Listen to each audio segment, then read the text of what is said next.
সালাম, শুভেচ্ছা ও স্বাগতম। আমি মিল্টন। আজ আপনাকে নিয়ে যাচ্ছি ইতিহাসের এই দিনে পৃথিবীর কোথায় কি ঘটেছিল, এই দিনের তাৎপর্য ও বিশেষত্ব এবং এই দিনের ঐতিহাসিক ঘটনা ও রটনা যা পৃথিবীকে বদলে দিয়েছে তা জানতে। চলুন পৃথিবীর ইতিহাসে এই দিনে কোথায় কি ঘটেছিল তা এক নজর দেখে আসি। আজ 25শে ডিসেম্বর। প্রথমেই পৃথিবীর ইতিহাসে এই দিনের আলোচিত, সমালোচিত এবং বিখ্যাত সব ঐতিহাসিক ঘটনা ও রটনা জেনে নেই। 1691 সালের 25শে ডিসেম্বর ভারতের ঝাড়খণ্ডের রাঁচিতে অবস্থিত ঐতিহাসিক জগন্নাথ মন্দিরটি নির্মিত হয়। পুরীর জগন্নাথ মন্দিরের আদলে এটি নির্মাণ করেছিলেন ঠাকুর অনিতনাথ সাদেহ। পাহাড়ের চূড়ায় অবস্থিত এই মন্দিরটি আজও স্থানীয় হিন্দু ধর্মাবলম্বীদের কাছে অত্যন্ত পবিত্র স্থান হিসেবে বিবেচিত এবং প্রতি বছর এখানে জাঁকজমকপূর্ণ রথযাত্রা উৎসব পালিত হয়। 1758 সালের 25শে ডিসেম্বর জার্মান জ্যোতির্বিজ্ঞানী জোহান পোলিস প্রথমবারের মতো হ্যালির ধূমকেতু দেখতে পান। এর আগে বিজ্ঞানী এডমন্ড হ্যালি ভবিষ্যৎবাণী করেছিলেন যে 1710 সালে দেখা যাওয়া ধূমকেতুটি আবার ফিরে আসবে। ফলিজের এই পর্যবেক্ষণ হ্যালির গাণিতিক ভবিষ্যৎবাণীকে সত্য প্রমাণিত করে, যা মহাকাশ বিজ্ঞানের ইতিহাসে একটি বিশাল মাইলফলক। 1771 সালের 25শে ডিসেম্বর মোগল সম্রাট দ্বিতীয় শাহ আলম আনুষ্ঠানিকভাবে দিল্লির সিংহাসনে বসেন। তার শাসনকাল ছিল মোগল সাম্রাজ্যের পতনের এক চরম অস্থির সময়। তিনি মারাঠা এবং পরবর্তীতে ব্রিটিশদের আশ্রয়ে থেকে রাজত্ব পরিচালনা করতে বাধ্য হয়েছিলেন। মূলত তার আমলেই দিল্লির শাসন ক্ষমতা সম্রাটদের হাত থেকে ক্রমশ ব্রিটিশ ইস্ট ইন্ডিয়া কোম্পানির হাতে চলে যেতে শুরু করে। 1848 সালের 25শে ডিসেম্বর মার্কিন যুক্তরাষ্ট্রের নিউ ইয়র্ক এবং নিউ হ্যাভেনকে সংযোগকারী ঐতিহাসিক নিউ হ্যাভেন রেলপথ চালু হয়। এটি ছিল তৎকালীন যাতায়াত ও পণ্য পরিবহনের ক্ষেত্রে এক বৈপ্লবিক পদক্ষেপ। এই রেলপথটি চালু হওয়ার ফলে নিউ ইংল্যান্ড অঞ্চলের বাণিজ্যিক ও শিল্প উন্নয়নে অভাবনীয় গতি সঞ্চার হয়েছিল। 1945 সালের 25শে ডিসেম্বর অবিভক্ত বাংলার কলকাতায় ভারতীয় কমিউনিস্ট পার্টির মুখপাত্র হিসেবে স্বাধীনতা পত্রিকাটি প্রকাশনা শুরু হয়। ব্রিটিশ বিরোধী আন্দোলন এবং সাধারণ মানুষের অধিকার আদায়ের লড়াইয়ে এই পত্রিকাটি অত্যন্ত গুরুত্বপূর্ণ ভূমিকা পালন করেছিল।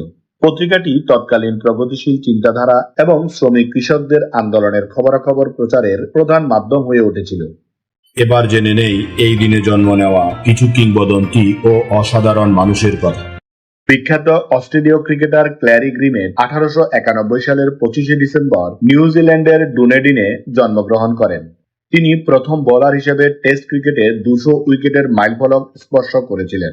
তার নিয়ন্ত্রিত বোলিং এবং গুগলি ব্যাটারদের জন্য ত্রাস ছিল। ক্রিকেটের আধুনিক রিড স্পিন বোলিং এর প্রসারে তার অবদান অনস্বীকার্য। বাংলাদেশ তথা ভারতীয় উপমহাদেশের প্রথিতযশা স্থপতি মাঝহারুল ইসলাম 1923 সালের 25শে ডিসেম্বর মুর্শিদাবাদ জেলার সুন্দরপুর গ্রামে জন্মগ্রহণ করেন। তাকে বাংলাদেশের আধুনিক স্থাপত্যের জনক বলা হয়। ঢাকা বিশ্ববিদ্যালয়ের চারুকলা এবং জাতীয় গ্রন্থাগারের মতো আইকনিক স্থাপনাগুলো তারই নকশা করা। তিনি বিশ্ববিখ্যাত স্থপতি লুই আইকনকে বাংলাদেশের সংসদ ভবনের নকশা করার জন্য নিয়ে আসতে গুরুত্বপূর্ণ ভূমিকা পালন করেছিলেন। ভারতীয় সঙ্গীতজ্ঞ রামনারায়ণ 1927 সালের 25শে ডিসেম্বর জন্মগ্রহণ করেন, যিনি সারঙ্গীকে একটি একক কনসার্ট যন্ত্র হিসেবে আন্তর্জাতিক স্তরে প্রতিষ্ঠা করেছেন। আগে সারঙ্গীকে কেবল কণ্ঠসঙ্গীতের অনুষঙ্গ হিসেবে দেখা হতো, কিন্তু তার সাধনা ও দক্ষতার গুণে এটি ধ্রুপদী সঙ্গীতের মূল ধারায় স্থান পায়। 2005 সালে তিনি ভারতের দ্বিতীয় সর্বোচ্চ বেসামরিক সম্মান পদ্মভূষণ লাভ করেন। বাংলাদেশী সুরকার ও সঙ্গীত পরিচালক সত্য সাহা 1934 সালের 25শে ডিসেম্বর উত্তর চট্টগ্রামের হাটাজারী উপজেলাধীন নন্দিরহাট জমিদার বংশে জন্মগ্রহণ করেন। নীল আকাশের নিচে আমি, চিঠি দিও প্রতিদিন, দুঃখ আমার বাসর রাতের সাথী এর মতো অসংখ্য জনপ্রিয় গানের সুরস্রষ্টা তিনি। বাংলা চলচ্চিত্রের সুরকে এক অনন্য উচ্চতায় নিয়ে যাওয়ার জন্য তিনি একাধিকবার জাতীয় চলচ্চিত্র পুরস্কারে ভূষিত হয়েছেন। বিংশ শতকের বাংলা ভাষার কবি হুমায়ুন কবির 1948 সালের 25শে ডিসেম্বর বাংলাদেশে জন্মগ্রহণ করেন। তার কবিতায় সমকালীন সমাজ এবং ব্যক্তিগত বোধের এক অসাধারণ সমন্বয় দেখা যায়। যদিও তিনি খুব দীর্ঘায়ু হননি, তবুও অল্প সময়ের কাব্য চর্চায় তিনি তার নিজস্ব একটি পাঠক শ্রেণী তৈরি করতে সক্ষম হয়েছিলেন এবং তিনি বাংলা কবিতার আধুনিক ধারায় অবদান রেখেছেন। বাংলাদেশী সঙ্গীত শিল্পী ও সাংবাদিক সঞ্জীব চৌধুরী 1964 সালের 25শে ডিসেম্বর বাংলাদেশের হবিগঞ্জ জেলার বানিয়াচং উপজেলার মাকালকান্দি গ্রামে জন্মগ্রহণ করেন। তিনি বিখ্যাত ব্যান্ড দলছুটের অন্যতম প্রতিষ্ঠাতা সদস্য ছিলেন। তার গাওয়া আমি তোমাকেই বলে দেব, গাড়ি চলে না, বায়োস্কোপ গানগুলো আজও মানুষের মুখে মুখে ফেরে। সাংবাদিক হিসেবেও তিনি অত্যন্ত তীক্ষ্ণ ও মেধাবী ছিলেন। তার অকাল প্রয়াণ বাংলাদেশের সাংস্কৃতিক অঙ্গনে এক বিশাল শূন্যতা তৈরি করে। স্মরণ করছি এই দিনে চলে যাওয়া কিছু কিংবদন্তি ও অসাধারণ মানুষের কথা। বিশ্ব চলচ্চিত্রের ইতিহাসের সবচেয়ে প্রভাবশালী ব্যক্তিত্ব স্যার চার্লস স্পেন্সার চ্যাপলিন বা চার্লি চ্যাপলিন 1977 সালের 25শে ডিসেম্বর সুইজারল্যান্ডে মৃত্যুবরণ করেন। নির্বাক চলচ্চিত্রের যুগে তার সৃষ্ট দ্য ট্রাম্প চরিত্রটি বিশ্বব্যাপী আকাশচুম্বী জনপ্রিয়তা পায়। হাসি এবং কান্নার এক অদ্ভুত মিশেলে তিনি সমাজ ও রাজনীতির এক গভীর দিক ফুটিয়ে তুলতেন। The gold rush, city lights এবং দ্য গ্রেট ডিক্টেটর এর মতো কালজয়ী সিনেমাগুলো তাকে অমর করে রেখেছে। কমেডিকে তিনি কেবল বিনোদন নয়, প্রতিবাদের ভাষা হিসেবেও প্রতিষ্ঠা করেছিলেন। ইংরেজ ক্রিকেটার জিওফ পুলার 2014 সালের 25শে ডিসেম্বর মৃত্যুবরণ করেন। 1959 সাল থেকে 1963 সাল পর্যন্ত তিনি ইংল্যান্ড দলের হয়ে 28টি টেস্ট ম্যাচ খেলেছিলেন। বাঁহাতি এই উদ্বোধনী ব্যাটার ল্যাঙ্কাশায়ারের হয়ে ঘরোয়া ক্রিকেটে দুর্দান্ত পারফরম্যান্স করেছিলেন। 1959 সালে ভারতের বিপক্ষে হেডিংলি টেস্টে তিনি সেঞ্চুরি করে ইংল্যান্ডের জয়ে গুরুত্বপূর্ণ ভূমিকা রাখেন। ক্রিকেটে তার মার্জিত ব্যাটিং এবং ধৈর্যশীল খেলার ধরন তৎকালীন ক্রীড়ামোদীদের প্রশংসা কুড়িয়েছিল। ব্রিটিশ গায়ক জর্জ মাইকেল 2016 সালের 25শে ডিসেম্বর পরলোক গমন করেন। কাকতালীয়ভাবে তার অন্যতম জনপ্রিয় গান ছিল লাস্ট ক্রিসমাস এবং এই ক্রিসমাসের দিনেই তার প্রয়াণ ঘটে। 80-এর দশকে ওয়াম ব্র্যান্ডের মাধ্যমে তার যাত্রা শুরু হলেও পরে একক শিল্পী হিসেবে তিনি বিশ্বব্যাপী জনপ্রিয়তা লাভ করেন। কেয়ারলেস হুইস্পার বা ফ্রেইথ এর মতো গানের মাধ্যমে তিনি কয়েক দশক ধরে সঙ্গীত প্রেমীদের হৃদয়ে রাজত্ব করেছেন। তিনি তার ক্যারিয়ারে একাধিক গ্র্যামি পুরস্কার জয় করেছিলেন। আধুনিক বাংলা কবিতার অন্যতম প্রধান পুরুষ নরেন্দ্রনাথ চক্রবর্তী 2018 সালের 25শে ডিসেম্বর পরলোক গমন করেন। তার বিখ্যাত কাব্যগ্রন্থ উলঙ্গ রাজা এবং এর নামলিপির কবিতাটি সমাজ ও ক্ষমতার ধম্বকে চোখে আঙুল দিয়ে দেখিয়ে দেওয়ার এক অনন্য উদাহরণ। আর কলকাতার যিশু কবিতাটি বাংলা সাহিত্যের এক অমূল্য সম্পদ।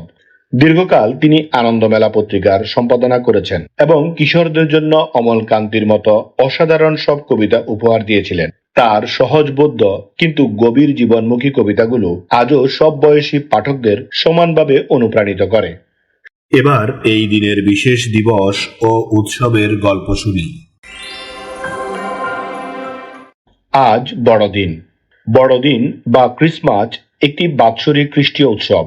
25শে ডিসেম্বর তারিখে যীশু খ্রিস্টের জন্মদিন উপলক্ষে এই উৎসব পালিত হয়। কিন্তু এই দিনটি যিশুর প্রকৃত জন্মদিন কিনা তা জানা যায়নি। আদিযুগীয় খ্রিস্টানদের বিশ্বাস অনুসারে এই তারিখের ঠিক 9 মাস পূর্বে মেরির গর্ভে প্রবেশ করেন যিশু। সম্ভবত এই হিসাব অনুসারেই 25 ডিসেম্বর তারিখটিকে যিশুর জন্ম তারিখ ধরা হয়। অন্যমতে একটি ঐতিহাসিক রোমান উৎসব অথবা দক্ষিণ আয়নান্ত উৎসবের অনুষঙ্গকেই 25 ডিসেম্বর তারিখে যিশুর জন্ম জয়ন্তী পালনের প্রথাটির সূত্রপাত হয়।